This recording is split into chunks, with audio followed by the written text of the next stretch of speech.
Hi hello, welcome back to my channel. അപ്പോൾ ഇന്ന് ഞാൻ പറയാൻ പോകുന്നത് അടിപൊളി ഒരു ഡ്രിങ്കിനെ കുറിച്ചാട്ടോ. അതായത് റോസ് മിൽക്ക്. നമുക്ക് എല്ലാവർക്കും അറിയാം അല്ലേ, റോസ് മിൽക്ക് എന്ന് പറയുന്നത് നമ്മുടെ സ്കിൻ ബ്രൈറ്റനിങ്ങിന് സഹായിക്കുന്ന ഒരു അടിപൊളി ഒരു സാധനമാണ്. അപ്പം ഞാനത് എങ്ങനെ ഉണ്ടാക്കുക എന്നുള്ളത് ഞാൻ ഇന്ന് പറഞ്ഞു തരുന്നത്. അതായത് ഇപ്പം നാച്ചുറൽ ആയിട്ടുള്ള സംഭവം വെച്ചിട്ട്, അതായത് ഇപ്പം ഞാൻ അതിന് കളർ കിട്ടാൻ വേണ്ടിയൊക്കെ എടുക്കുന്നത് ബീട്രൂട്ടാണ്. അപ്പം അല്ലാതെ റോസ് സിറപ്പൊക്കെ വാങ്ങിക്കാൻ കിട്ടും. ഞാനതൊന്നുമല്ല യൂസ് ചെയ്യുന്നത്. ഞാൻ നമ്മുടെ ബീട്രൂട്ട് വെച്ചിട്ടാണ് അത് ഉണ്ടാക്കുന്നത്. അപ്പം അതെങ്ങനെ ഉണ്ടാക്കേണ്ടതെന്ന് വെച്ചാൽ, ഞാനിപ്പം ഒരു 100 ഗ്രാമിൻ്റെ ഒരു ബീട്രൂട്ട് എടുക്കും. ഇപ്പോൾ ഒരെണ്ണം അല്ലെങ്കിൽ 2 എണ്ണം എടുക്കും. നല്ലപോലെ ഒന്ന് ഗ്രേറ്റ് ചെയ്തെടുക്കുക. എടുത്തിട്ട് നമ്മുടെ ഈ ഒരു ഗ്ലാസ്സിന് നിറച്ച് വെള്ളം എടുക്കണേ. എന്നിട്ട് ഒരു പാത്രത്തിലേക്ക് ഈ ബീട്രൂട്ട് ഗ്രേറ്റ് ചെയ്തത് ഇടുക. അതിലേക്ക് ഇതിന് നിറച്ചൊരു ഗ്ലാസ് വെള്ളം ഒഴിക്കണം. ഒഴിച്ചിട്ട് 100 ഗ്രാമിന് 200 ഗ്രാം പഞ്ചസാര, അങ്ങനെയാണ് എൻ്റെ അളവെന്ന് പറഞ്ഞാൽ. മധുരം നല്ലപോലെ വേണം. നമ്മൾ വേറെ മധുരം ഒന്നും ഇതിന് ചേർക്കുന്നില്ല.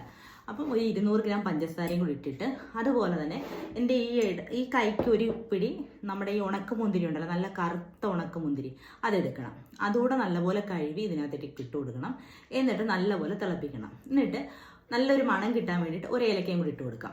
എന്നിട്ട് നല്ലപോലെ തിളപ്പിച്ചിട്ട് തീ കുറച്ച് വെച്ച് ഇത് നല്ല വേകണം. വേകുമ്പം നല്ല ഈ മുന്തിരിയൊക്കെ നല്ല ഗുണ്ടുമണി പോലെ ആയിട്ട് വരും, വീർത്ത്. അപ്പോൾ അതുപോലായി നല്ലപോലെ ഈ സിറപ്പൊക്കെ അതിനകത്ത് പിടിച്ച് നല്ലൊരു കട്ടിയായിട്ട് വരും. ആ സമയത്ത് നിർത്തി വെച്ചേക്കുക. സ്റ്റവ് ഓഫ് ചെയ്ത് വെച്ചേക്കണം. നല്ല തണുത്ത് കഴിയുമ്പം മിക്സിയുടെ ജാറിലിട്ടിട്ട് നല്ലപോലെ അരച്ചെടുക്കണം. അരച്ചെടുത്തിട്ട് അരിക്കൊന്നും വേണ്ട, അരച്ചെടുത്താൽ മാത്രം മതി. ഇത് നിങ്ങൾ ഇതുപോലെ ഒരു കുപ്പിക്കകത്താക്കി നിങ്ങൾക്ക് ഫ്രിഡ്ജിൽ വെച്ചേക്കാം. നിങ്ങൾക്ക് എടുക്കുന്ന സമയത്ത് ഇതിനകത്ത് നിന്ന് എടുത്ത് നിങ്ങൾക്ക് യൂസ് ചെയ്യാം. ഇത് ചീത്തയാവത്തൊന്നുമില്ല കേട്ടോ. നമ്മളിവിടെ സൂക്ഷിക്കുന്ന കണക്കിരിക്കും. ഇപ്പം വെള്ളമൊക്കെ കൊണ്ടൊന്നും ഇടാതെ അല്ലാതെ സൂക്ഷിക്കാമെങ്കിൽ ഒരു കുഴപ്പമില്ല, ഫ്രിഡ്ജിനകത്ത് ഇരുന്നോളും. നമ്മൾ ഈ ഡ്രിങ്ക് ഉണ്ടാക്കുന്ന സമയത്ത് ഇതിനകത്ത് നിന്ന് കുറച്ച് എടുത്താൽ മാത്രം മതി. അപ്പം ഞാൻ എങ്ങനെ അത് ഉണ്ടാക്കുന്നതെന്നും കൂടെ ഞാൻ പറഞ്ഞുതരാം. ആദ്യം ഞാൻ ഇതുപോലൊരു ഗ്ലാസ് തന്നെ എടുക്കാം. ഇതിലേക്ക് നമുക്ക് ഇതിനകത്തുനിന്ന് ഇതിനകത്താണ് എൻ്റെ കണക്ക് കേട്ടോ. ഇതിനൊരു സ്പൂൺ നിറച്ചെടുക്കും കേട്ടോ. അപ്പം എടുക്കുമ്പോൾ എല്ലാം ഒന്ന് നല്ലൊരു മണമാട്ടോ. കാരണം വെച്ചാൽ നമ്മുടെ മുന്തിരി ഇല്ല, അതിൻ്റെ ഒരു മണമായിരിക്കും. അല്ലാതെ ഈ ബീട്രൂട്ടിൻ്റെ ഒരു മണവും കാണത്തില്ല കേട്ടോ. നല്ല മണമാണ് ആ മുന്തിരിയുടെ. അപ്പം നിറച്ച് ഇങ്ങനെ ഒരു സ്പൂൺ ഇങ്ങനെ കോരിയെടുക്കണം. ഇങ്ങനെ ഒഴിക്കുക. എന്നിട്ട് ഇതിനകത്തേക്ക് ഇത് നമ്മുടെ ചിയാസി ഇടാൻ, അല്ലെങ്കിൽ കസ്കസ് എന്നൊക്കെ പറയത്തില്ല, ആ സംഭവം. ഇത് ഇച്ചിരി വെള്ളത്തിലൊന്ന് കുതിർത്ത് വെച്ചേക്കുക.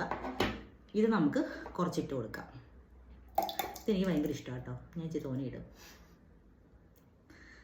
എന്നിട്ട് ഇതിലേക്ക് നമ്മുടെ പാല്, ഇതിപ്പോൾ ഞാൻ കാച്ചാത്ത പാലാണ് എടുത്തേക്കുന്നത്. ഞാൻ അങ്ങനെ കാച്ചിയ പാലങ്ങനെ കുടിക്കത്തില്ല. നിങ്ങൾ അങ്ങനെ കുടിക്കുന്നുണ്ടെങ്കിൽ പാല് നല്ലതുപോലെ കാച്ചിയിട്ട് ഫ്രിഡ്ജിൽ വെച്ച് തണുപ്പിച്ചിട്ട് ഉപയോഗിക്കാം. ഞാൻ കുറേ എപ്പോഴും ഇത് കുടിക്കാൻ തുടങ്ങി. അല്ലാതായാലും ഒക്കെ എനിക്ക് ഈ സർബത്ത് ഷേക്കൊക്കെ കഴിക്കും. പക്ഷെ അല്ലാതെ എനിക്ക് പാൽ അങ്ങോട്ട് കാച്ചി കുടിക്കുന്നത് എനിക്ക് അത്ര ഇഷ്ടമല്ല, അതിൻ്റെ അങ്ങോട്ട് പിടിക്കത്തില്ല.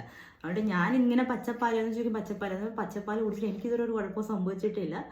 പണ്ട് തൊട്ടേ ഞാനിങ്ങനെ തന്നെ കഴിക്കുന്നത്. എനിക്കൊരു കുഴപ്പവും പറ്റിയിട്ടില്ല. അതുകൊണ്ടാണ് ഞാൻ പറയുന്നത്. പക്ഷേ നിങ്ങൾക്ക് ഇഷ്ടമില്ലാത്തവരാണെങ്കിൽ നിങ്ങൾ ഞാൻ ഈ പറഞ്ഞു തൊട്ട് കാച്ചി തണുപ്പിച്ച് എടുക്കുക. എന്നിട്ട് അത് നമുക്ക് ഇതിനകത്തേക്ക് ഒഴിച്ചു കൊടുക്കാം.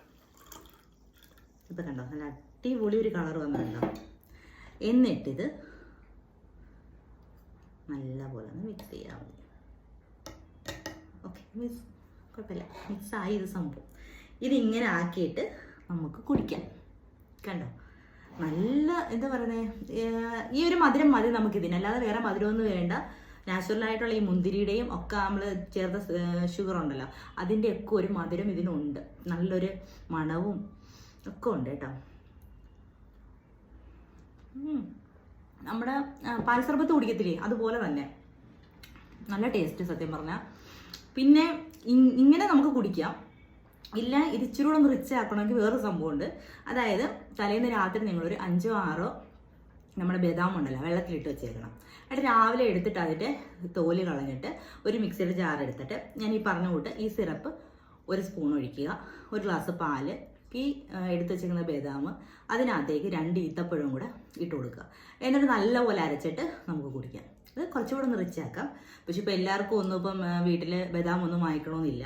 പറഞ്ഞോട്ട് പാല് തന്നെ ഇപ്പം എല്ലാവർക്കും ഒക്കെ പാടായിരിക്കും. അതുകൊണ്ട് നിങ്ങൾ എന്നും ചെയ്തില്ലെങ്കിലും ഒരാഴ്ചയിൽ ഒരു 3 ദിവസമെങ്കിലും നിങ്ങൾ ചെയ്യാൻ നോക്കണം. നല്ല റിസൾട്ട് ആട്ടോ. പ്രത്യേകിച്ച് നമ്മുടെ ഈ ഇവിടെയൊക്കെ ഉണ്ടല്ലോ, നല്ല ഗ്ലോ കിട്ടും നമുക്ക് ഇത് കഴിക്കാന്നുണ്ടെങ്കിൽ. അതുകൊണ്ട് നിങ്ങളൊരു 3 ദിവസമെങ്കിലും കഴിക്കാൻ നോക്കുക. നല്ല ടേസ്റ്റുമാണ്, നല്ല ടേസ്റ്റാട്ടോ. അപ്പോൾ ഇങ്ങനെ ഒന്ന് ചെയ്ത് നോക്കാം. നല്ല എന്താ പറയുക, നമ്മുടെ സ്കിന്നിന് നല്ലൊരു ഗ്ലോ കിട്ടാനും നല്ല ഹെൽത്തി ആയിട്ടിരിക്കാനും ഒക്കെ സഹായിക്കുന്ന ഒരു സംഭവമാണ് ഈ റോസ് മിൽക്ക് എന്ന് പറയുന്നത്. അപ്പോൾ നമ്മളിതിനകത്ത് ആർട്ടിഫിഷ്യലായിട്ടുള്ള ഒരു കളറും നമ്മൾ ചേർത്തില്ല. ബീട്രൂട്ടും ആ മുന്തിരിയുടെ നാച്ചുറൽ കളർ മാത്രമാണ് ഇതിന് വന്നിരിക്കുന്നത്. നല്ല ടേസ്റ്റുമാണ്. അപ്പോൾ എല്ലാവരും ഒന്ന് ചെയ്ത് നോക്കണം കേട്ടോ. നല്ലൊരു റിസൾട്ടാണ്, എല്ലാവരും ഒന്ന് ചെയ്ത് നോക്കണം. അപ്പോൾ നമുക്ക് അടുത്ത വീഡിയോ കാണാം. ടാറ്റാ.